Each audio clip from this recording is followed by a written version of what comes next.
Welcome to Inside the Deal. I'm Suzanne Stevens. Joining me today is Randy Gulian. Randy is president and founder of InSearch Worldwide. And Randy, you and I spoke recently after the first wave of layoffs on Wall Street a few weeks ago. A lot has happened since then. What are you seeing in your business that kind of reflects where we are today? Well, I mean, with all the turmoil that's on the street right now and all the layoffs, most of our work, as you know, is within the corporate development functions and the build of those.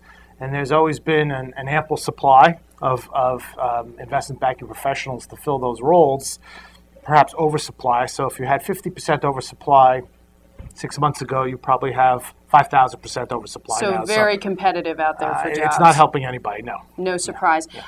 One deal that we've seen happen is Bank of America buying Merrill Lynch. And that's a deal that happened over a weekend, was a $50 billion deal. So it's going to be a while, I think, before some of that traditional due diligence that we've seen, that you normally see, is going to play out. What do you think is going to happen as far as human capital based on those two entities coming together? Yeah, I think it's probably a little soon to tell entirely, but I suspect what's going to happen is you're going to have an initial evaluation of duplicity in systems from both units. Merrill generally had outsourced a good deal of their technology. They had started to bring it in, I believe had started to bring it in-house a little bit. Bank of America had brought a lot of it in-house over time. So you'll see some duplicity there. You'll see some layoffs, I believe, from that duplicity. And then you'll get to a steady state, and then you'll start to build the business. Now, I'm sure if you sat in the boardroom with B of A right now, they probably don't have this nailed down either. But I think the general flow of these things tends to kind of go in that direction. That's how they've acted in other scenarios when they purchased MBNA and all the other situations. Well, you mentioned integration, and I'm glad you did, because when it comes to an iBanker transitioning into a corporate job, the skill sets don't always match up. And post-merger integration is certainly a big one. A banker isn't necessarily going to have those skills. But I think one of the hardest transitions is compensation, making that salary jump.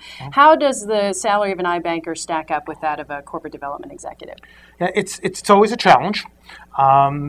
Generally, when you build a corporate development function in an organization, you're looking for some combination of three backgrounds. You're looking for either strategic consulting experience, you're looking for investment banking, or you're looking for internal corporate development experience from another scenario, or any combination of those things. When you get to a pure investment banker that has spent most of his or her life and they're at the MD level, it becomes a challenge. Base salaries are easy. Their annual bonuses is what throws things out of kilt. And sometimes some equity parity as you bring someone in. So what corporations normally do is they'll give an investment banker a bump on their base, as just a little kiss, if you will, and they'll figure out a way to mitigate the larger bonus with different variations of signing bonuses or guarantees that will at least bring a 1 or 2 year level of parity to investment bankers' compensation package, and then they'll try and make up for the rest of it with equity. But you're still seeing a pretty big disparity. I mean, if you look at base pay for an investment banker, you're looking in the maybe around the 300,000 is probably a safe range, with some bonus potential on top of that. But for a top iBanker, that's not going to really match up. Yeah. If it's a pure dollar to dollars play, it's not going to work. The reality is that an investment banker has to want something different. They have to want the lifestyle change. They have to want to build this for an organization as opposed to kind of building it for the investment bank. If it's a pure dollar to dollar scenario, it won't work either culturally or financially. So there's a lot of supply out there when it comes to investment bankers and that kind of financial talent on the market works. Who's hiring? Our clients in financial services, information services, and technology are still pretty aggressive about hiring, about building their internal corporate development arms. The skill sets are somewhat different, and it's to a certain degree on a case-by-case basis.